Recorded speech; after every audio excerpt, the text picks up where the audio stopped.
Welcome back, everybody. Welcome back to, welcome back to the Canyon. Welcome back to another quick view.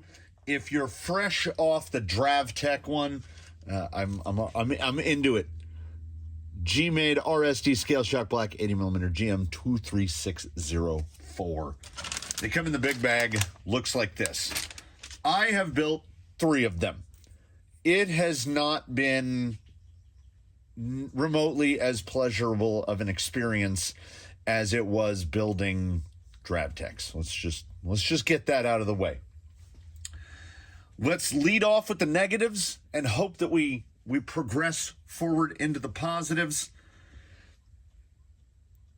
The first one being this guy. That's your spring. It's your conventional 13mm inner, so it's the same size as pretty much any full-length shock spring.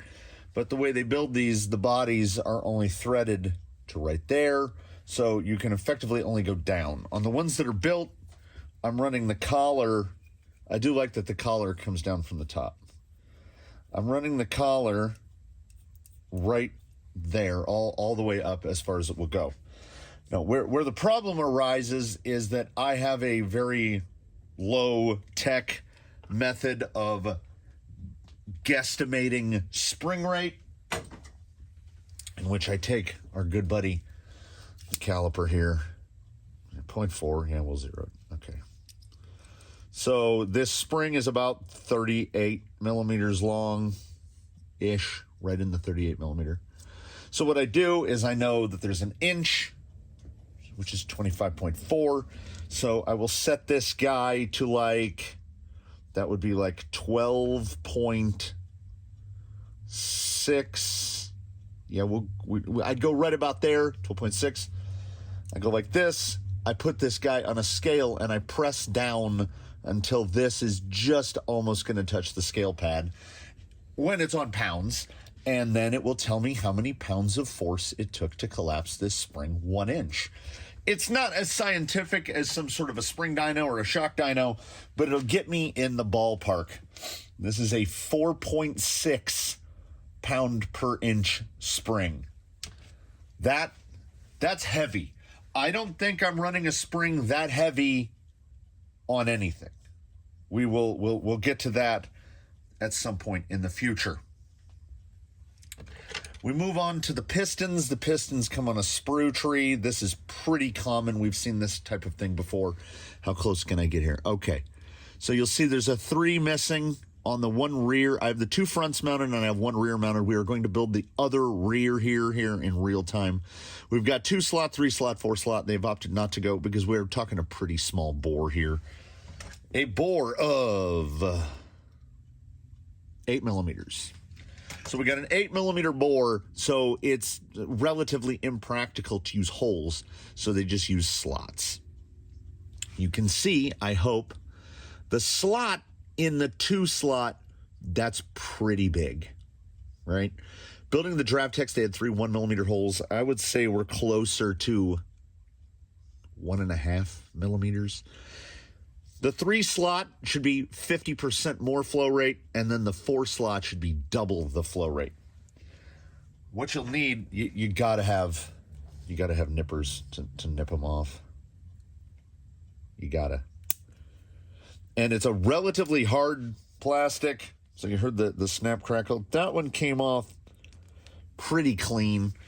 I will say the shafts are nicely machined.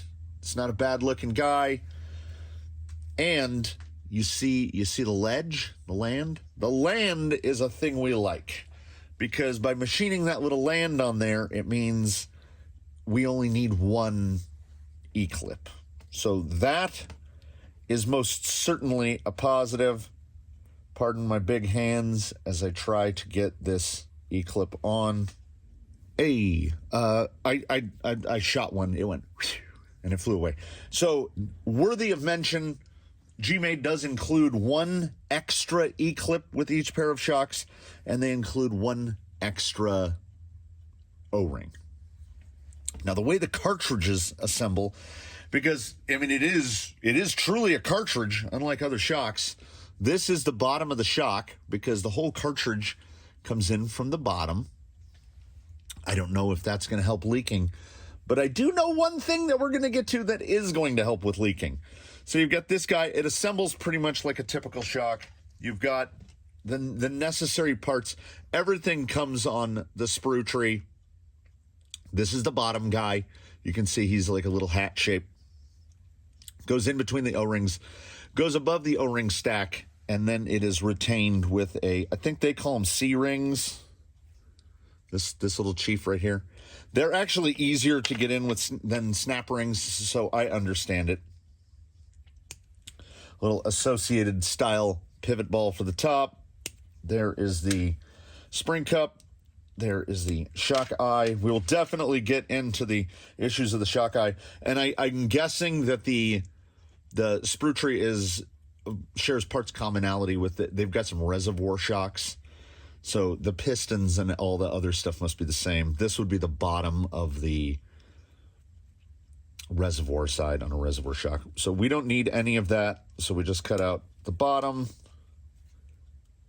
the thick spacer, the thin spacer. You can do this with a razor knife. It's just a lot easier to do it this way. Then the only one other thing that we supposedly need is this guy, which is the little shock tool that they give you to it fits over like that to tighten the cartridge into the body. We're definitely going to get to that. The first thing we're going to get to is the bottom, the hat shape, has got to go in here. The fitment is interference, like it is tight. Ain't no man alive getting that thing down in there without either finding something or fabricating something. This is 1/4 inch steel rod. I just cleaned up and deburred one end. And then what I can do is, it's like the exact size because like I said, 8mm bore. Boop. And then it seats in real nice. I tried a number of things. I was grabbing whatever tool, trying to find like a screwdriver or a hex driver. You might get lucky and find, like I know this one's too big, but you might get lucky and find a hex driver that slides down there. But you're going to need something. A 1/4 inch wooden dowel would work. You're going to need something to get that in there. Once it's in there, we do a little dibbity dab. O-ring grease, give it a little swirl around. Then it goes O-ring,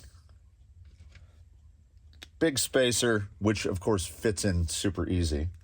O-ring, small spacer. It's like most any other shock we've ever built. It does help to push the whole pack down a little to open up this space. Can we see the land? Yeah, there it is. So getting these in is easy when not on camera. I try to get the round side in first and then use pliers or something to get the other side in. And I realize you're not going to be able to see anything. Oh, there we go. So that's mostly in. I get my little pliers. I'm going to desperately try to do this on camera. I did it. I did it on camera, guys. Drops right in there. Now, I got my stick. I don't know what these wooden swabs are from. I just have some. I kind of give a little wiggle because when you're putting it together, everything's going to pack down a little more. And then the only end we have to insert has these sharp things called threads on them. So when you go to insert that back in, there is a chance you can cut an O-ring, which is why if it's possible, I like to try to build a shock over the shaft, like those onion ring towers. But as this is the outside and this is the inside, the shaft has to go through like this. So very, very gently, and we're through.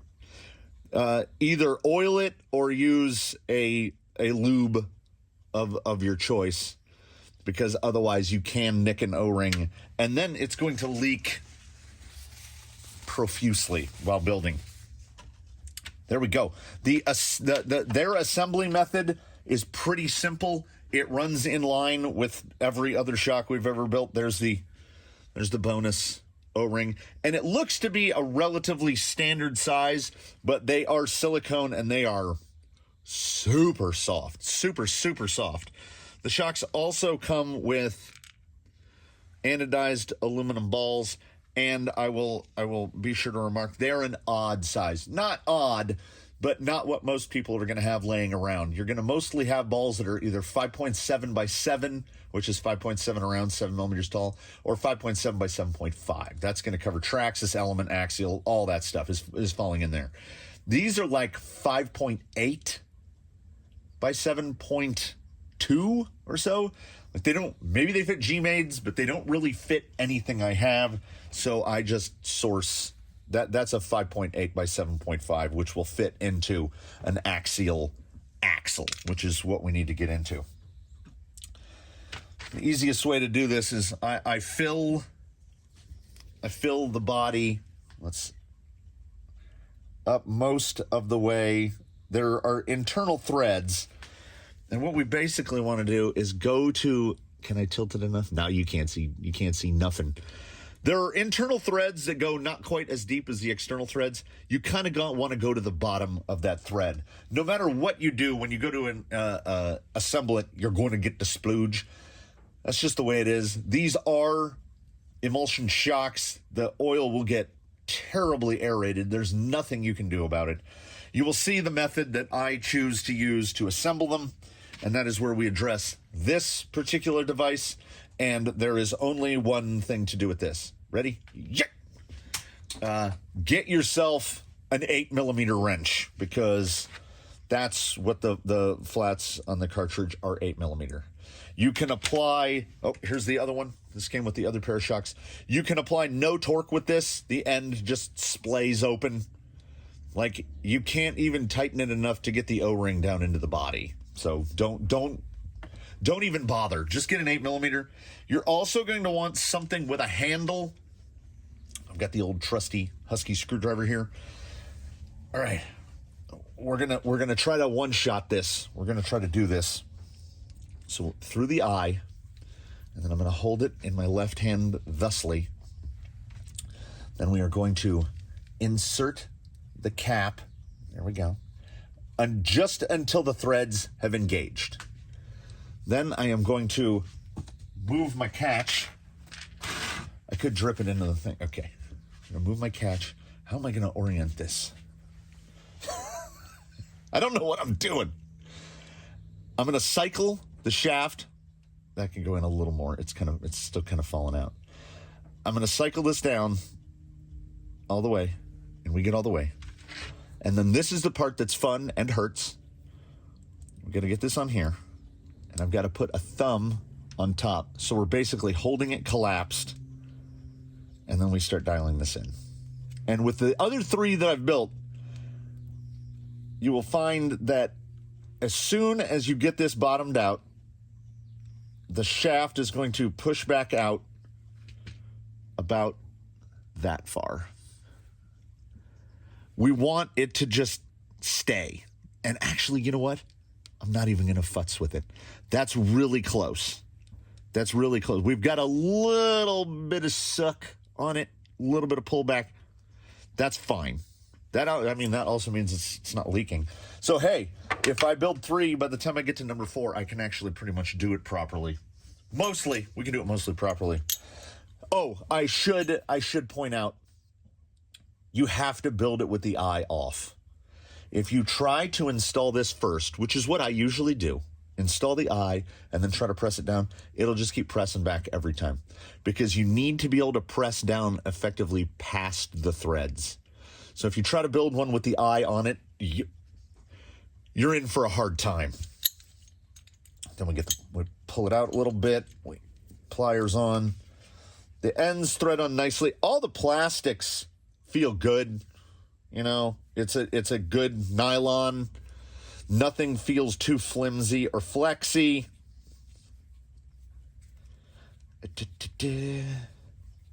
I don't grip super tight on this, and then once I feel it start to slip, I stop, and then that's usually all the way down. Collar's already in place. No, let's put the ball in first. You can do either the press on the bench, and this method is actually a little tougher because if you push too hard, it just shoots the ball all the way through.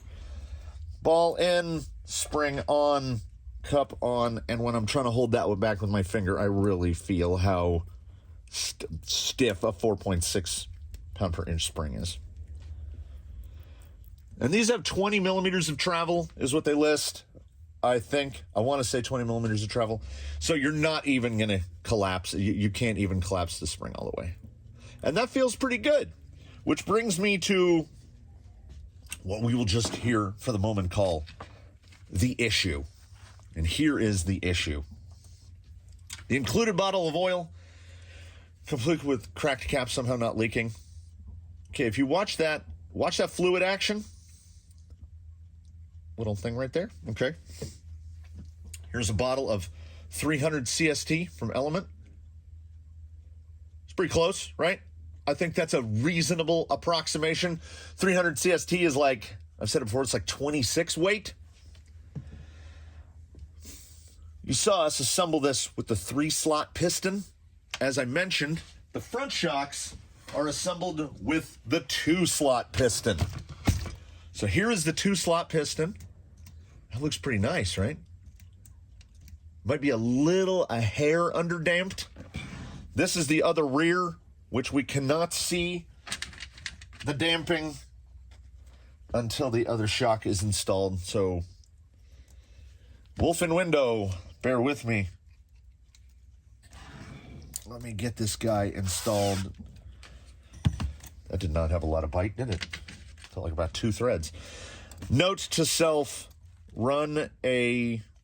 Oh, we can't. If you're gonna do it properly, and have the name on the shock has got to face out. That's an OCD thing from way back. That's what kills me about shocks that have like clamping collars. I love a clamping collar, but the shocks on one side, the clamping collars are going to face forward and the other ones are going to face backward. It's a trade I'm willing to make, but I don't like it. Let's just say I don't like it. Now, my most recent driving memory of this vehicle is on DravTex. So this is going to be this is a big pair of shoes to fill. So there we go. Rear is set. We've got, yeah. The rear definitely feels better on those springs with the 3-slot than it does in the front with the 2-slot. But this guy's got a lot of front weight bias, so we'll see how that goes. We're going to do a little bit of suspension tuning on this one. In the DravTech episode, I think I lucked into something. They just went together. I put 40 weight in them. They were super good. These, I think, are going to take more work. I think when I get the wheels on this guy and set him down, his static position is not going to look as good. We've got 4.6 pound per inch springs, which is crazy. DravTech softs are like 1.5. So these are 3 times the stiffness. I can lay it down one more hole in the rear, but in the front, I'm as tipped as I can get. I can go to a higher hole, which is possible because this guy has what I estimate to be too much ground clearance. And we're going to do the test on the exact same tires while I still maintain these are not the correct tires for this rig, but we want to see suspension action. So before we get outside and before I bury the lead so far that I can't remember where it is, do you remember back about, I don't know, it might have been 4 minutes ago when I said that the oil looks like it's about something in the 300 CST area. So in that like 25 to 27.5 weight. That is what I maintain. That is what I believe. Now I'm going to ask you, it's not a rhetorical question. We'll do it as a play along. You can answer along at home. Knowing that these are 2-slot pistons in the front and 3-slot pistons in the rear, I'm going to do this very dramatically.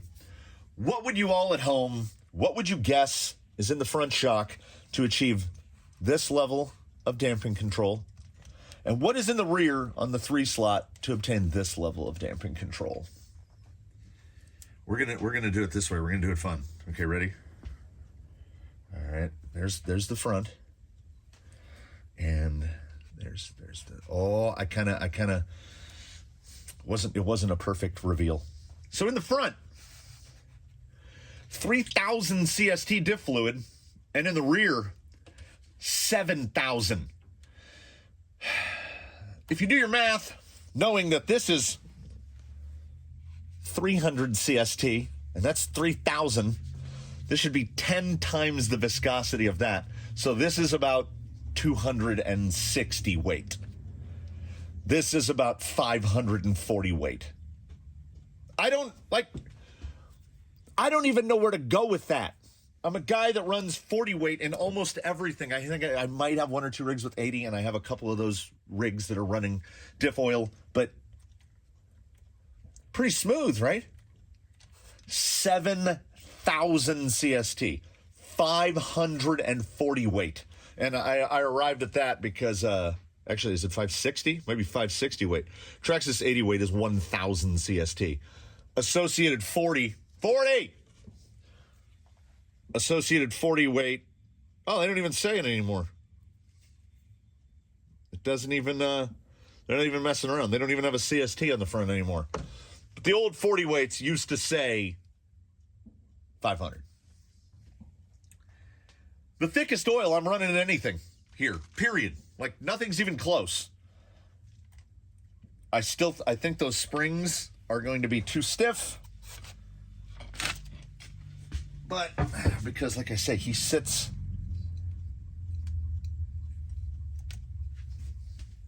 Yeah, the rear is way up there on those.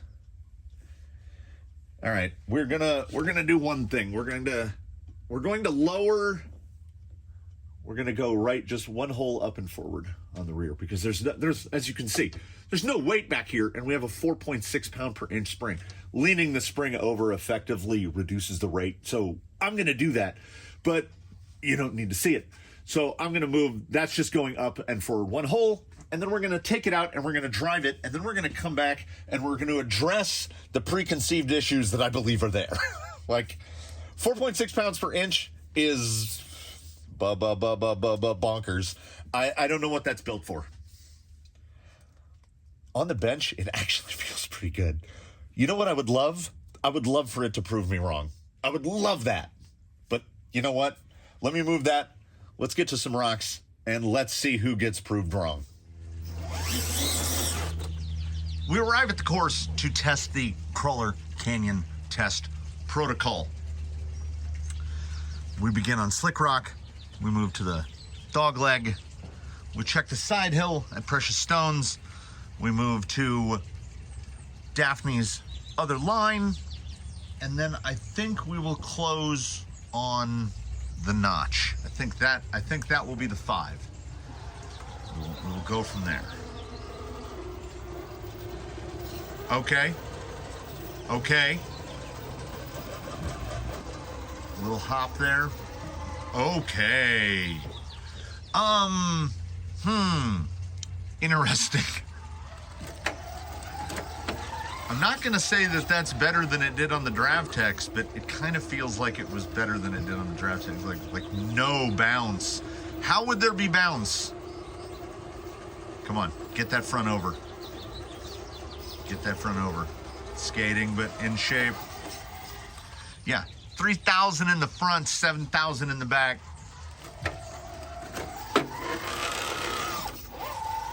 Honestly, it feels okay. Here's we do the 3-wheel motion test here. Settled. Ooh. I'm already thinking ahead. Is the thing here. I'm already thinking ahead. Wow, that is okay. Bumper in, but that was clean. You have dig. Sometimes I forget. Look at that rear bumper. Pop that off.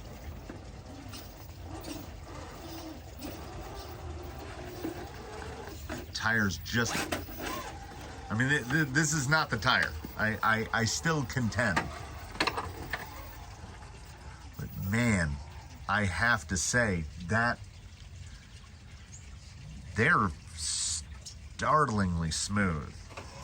We'll move on to important things like how is it going to affect the ability to breach. Just the tiniest little shudder there, which again, I think is the tire, as this is not the tire. Coming in real high on the rear end. Is that extreme damping going to be able to hold it down? Okay, this is the tip spot right here.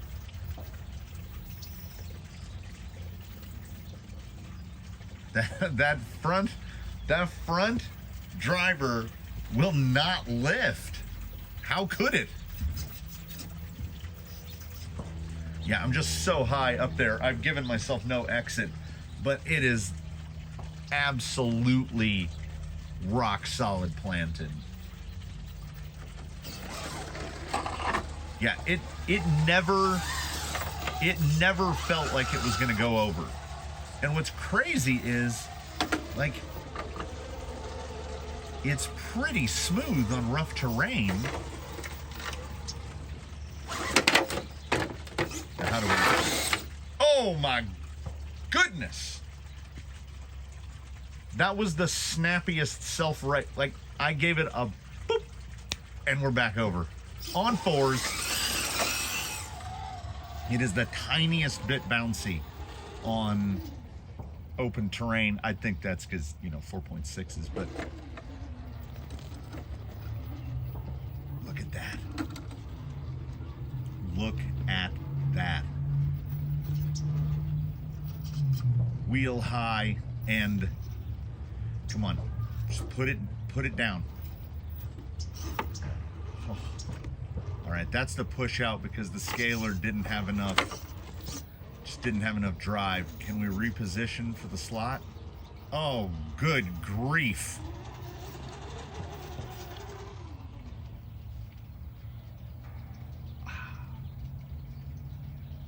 I gotta do it again.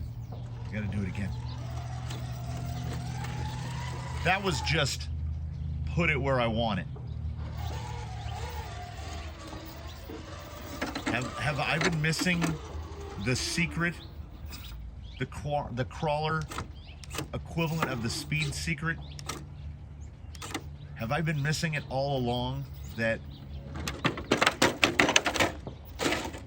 okay, can I do it again?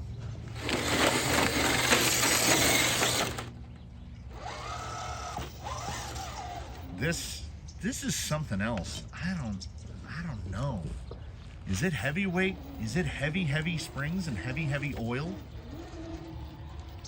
Tried even further to this side. Like, nobody goes for this. You can see that rear tire. Can we pop it? Yeah, I mean, there are some caveats. That damping is slow. So you can't get as unruly. I'm trying to. Yeah, see, the scalers just don't. They don't have enough to pull that tire around right there. I'm trying just a straight on shot. Okay, that's a little wide left. Drop the speed. Can I drop it into the little notch there?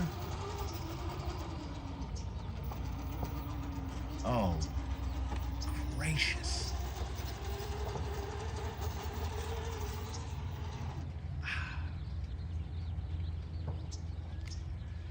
I had said that for the GMades to outpace the DravTechs for me, they would have to perform some sort of alchemy.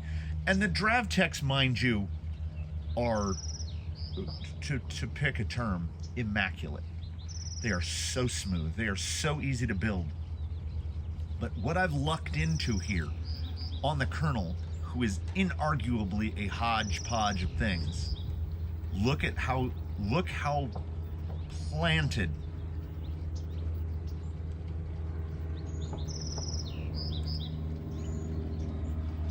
I have random chanced myself into what may perhaps be the perfect shock setup for this. Look at that. Look at it with your eyes. I cannot even. I said it in there, and I'll say it again out here. This was a zero expectation thing, because I looked at my piston options. I saw the size of those slots in the pistons and thought, oh no. But I did what I always do. I grabbed a bottle of 40 weight and I filled the first shock with 40 weight, and it was nothing, zero damping. So I thought, let's be a little silly. And I put 80 weight in it, and it felt exactly the same on the 2 slots. So then I said, well, for the 2 slot, let's go the next step lighter that I can think of, and we'll go 3000 CST, which is what's in the 2 slot. Put both shocks on the front, cycled it, and thought, it feels pretty good, but why not just go to the 3, because I'm digging through the bottles, right? I'm digging through that thing. I got 3,000, 5,000, 17,000, 15,000. I got all the thousands from, SC8 days. Look at that pivot. And I thought, let's go up. Like, if I want to go up around double damping, I can either go 5,000 on the 2 slots or 7,000 on the 3 slots. And I thought, well, why just, this is a test. We're testing slow descent right now. This is a test. Look at that hold. Why bother 2 slots all the way around? Let's try the 3 slot in the rear with 7,000, which will be, because I figured the 3 slots is 50% more flow than the 2, because the slots appear to be the same size. So it's not acting like double the weight. This is like going up in weight about 50%, and it honestly, it feels pretty right at both ends. Static ride height, the rear end sits a little low, but it does have kind of an up travel limiter, because where the body mount is, the pumpkin now strikes, because it's just sitting that much lower. I want to see the rear end unload. And I mean, I could maneuver out of this. Look at this. Poing. Can I get out of that?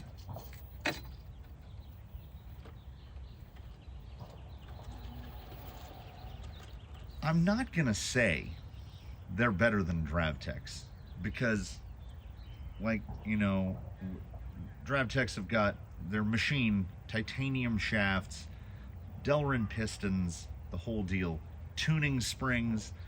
I have no opportunity to tune the springs on these. We're gonna bench this at the end, and I will show you a little bit of like possible stuff. Now, preemptive classification. This isn't the shock for someone who just owns one set of shocks. I've got some parts in there that will allow for a wide range of tunability on these, but where it's sitting right now this is absurd. All right, I want to say, are we going to get a big drop here?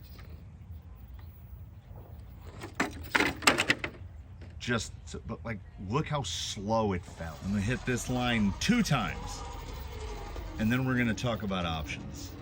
All right, here's Daphne's. That's Daphne's approach right there. Scalers don't quite have the lateral grip to pull her line. So we go over to what I would say is,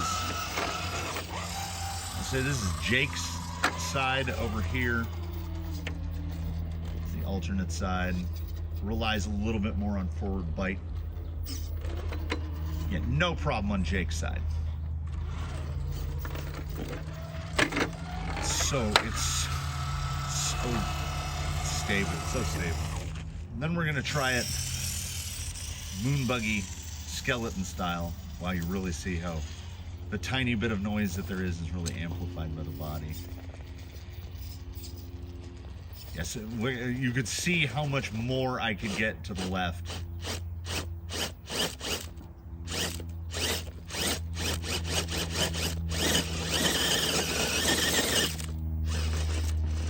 Yeah, I just can't quite pull that tire over. I'm trying to hook right there. Hook, hook, hook, hook, hook, hook. Standing real tall right there. I would hope. Yeah, that's... So the inability to cut Daphne's side is the scaler. How about the breach onto here, which most rigs need a bump. I need to turn the reverse up, actually. Can I get the metal bumper past it? That's a big low bumper. There we go. Now can it pull? Yes. Not a lot of rigs can do that, and as I said, this is a tire that's not super well suited. We'll just dirt transition. It is some really slow suspension action, and I think it suits this build a lot. I've got that forward skid dug in. There we go. Ooh, little side slide there. Yeah, he is. Oh, can you all imagine this guy with no bumpers, with a cheater body of some sort? Oh my gracious. But without the Subaru, he ain't the Colonel. Let me wrap it up. All right, let's break it down and wrap it up. How do I feel about the GMade RSDs? So, as I mentioned, I went out there with effectively no expectations because 4.6 pounds an inch is something that I would ordinarily not even consider. I think the heaviest spring I'm probably running on anything is somewhere in the 3 pound, maybe 3.5 pound per inch range. So this seemed crazy, but they do indeed seem to work, and that has some pluses and minuses as far as I'm concerned. Yes, they work. They work really well. And with the 3-slot with 7,000 CST, 540, 560 weight, pretty good. They definitely shouldn't leak. I definitely don't see any oil out on the outside. It's going to be pretty hard to leak 500 plus weight oil out. And there's a 4-slot. So 2-slot on 5,000, 4-slot on 10,000 CST would be about the same. I think you could get away with running something like 1,000 weight oil in these, which seems insane. Now, we come to that, okay, there's a couple of sticking points here. We've got this somewhat oddball, I mean, somebody could tell me, 38 millimeter long, 4.6 pound per inch spring, which is going to fit a very narrow range of applications. I actually think they're a little too firm for the rear on this. We saw some hop. I think the front is actually pretty good. which is still just absolutely wild. But you notice we've got the land. We've got the land that the flats are for the wrench. I happen to have some old. I have these stock shocks from an MST CFX, my CFXW. These are from the stock shocks. You notice they're little small boys.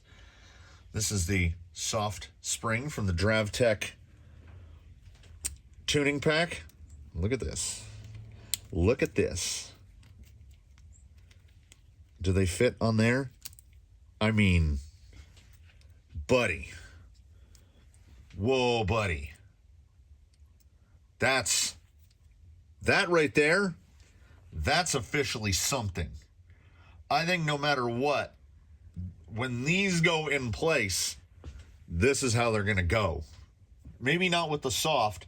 I'm thinking hard fronts, medium rears for this, but that is foxy. So, the RSDs, GMade RSDs at $24 a pair, unfortunately, do not qualify as a value buy, because I've had this bottle of 7000 so long. When I bought it, it cost $3.99. These bottles now are $12. I think this Traxxas 80, which was bought a little more recently, I think this bottle was like $8.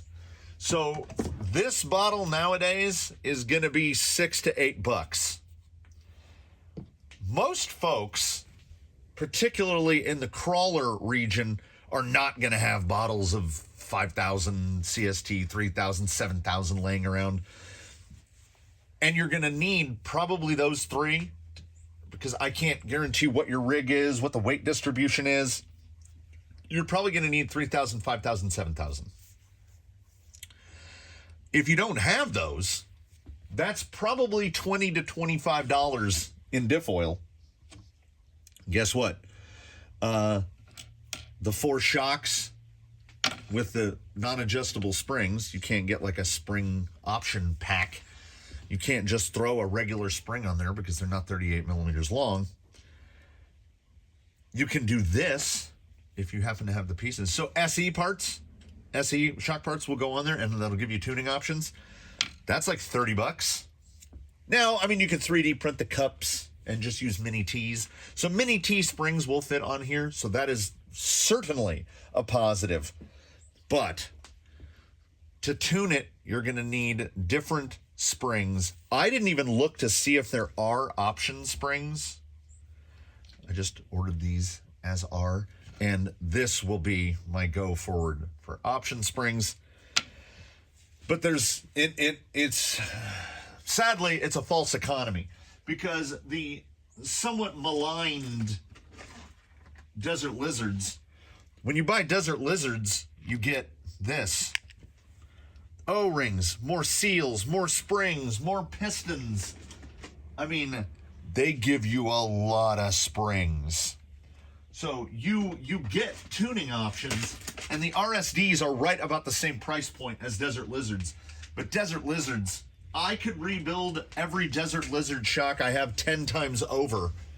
Not have to worry about losing seals, not have to worry about busting O-rings, not have to worry about where to source springs for it. I think the shocks are well made. They go together well. They look good. They look good with this big guy, but they look a lot better. Like, I mean, look at that. That's nice. And you can get them in 80s, but to me, it is not a deal breaker that I have to put 3,000 or 7,000 CST oil in it, because I have that stuff. I have the springs and the cups to do tunability, to give myself adjustability. I understand there are folks that do not. So if you don't have all that stuff laying around, I would honestly, in the end, these are cheaper, because you watch this rate action, and watch this rate action. That's got 40 weight in it. This has 560 weight in it. I mean, they look good. They really do, especially like that. You put the little Dravtex on there. So I don't know. I don't know who the market is for this other than maybe me. Like, I have effectively, can I squeeze them both at the same time? I have effectively made Dravtex, but at the end of the day, these cost as much as Dravtex because the other stuff that you have to get. So I don't know if I've ever been in this position at the end of a quickview. I can't say not recommended because they're well made and they're really nice and I think they look good. But it's going to cost as much to get them unless you happen to luck into some perfect situation and have a bunch of diff oils sitting around. I have to look at this from the cost benefit analysis standpoint, and it's not there. It's going to cost you Dravtech money to get that shock. Now, maybe you like the look of this better than you like the look of this. I don't know. I'm glad I have them, but I wouldn't say rush out and buy them. I guess that's what it comes down to, because they're more of a tinkerer's shock than just something that's extraordinarily well made that you just assemble and run and you can get in like a dozen colors. So if it's Dravtech versus GMade RSD, it's Dravtech all the way. If you have all the stuff, if you've got takeoff shocks, if you've got spring tuning packs, I could put, where are they? Digging in the bins. Pop this Dravtech soft off of there. This is an Element SE Blue, which is their heaviest. That is a 3.4. And all the same stuff slaps right on. Beautiful. But I can do that. If you can do that, I don't see any reason not to buy these. If you just want to buy shocks and put them together, or have Dravtech put them together for you, I would say the Dravtechs for sure, or Elements or anything else. They are really nice. I love how slender they are. Like, that is a slender shock, but maybe a little too much work. So there you go. I will absolutely leave it up to you to decide. I don't know what your bins look like. I don't know what you've got in the way of spare parts. The shocks themselves work great. Just know that you're going to have to fill them with diff oil. Know that you're going to have an 8mm wrench to assemble them. Know that they're a little bit finicky to assemble. The Dravtex fly together aside from the snap ring. And if you have proper snap ring pliers, then that's also not an issue. I like them, but I understand the limitations, and I would like you all to understand the limitations as well. So thanks for watching this one, everybody. The Colonel moves a little step closer to completion. We have another quick view out of the way.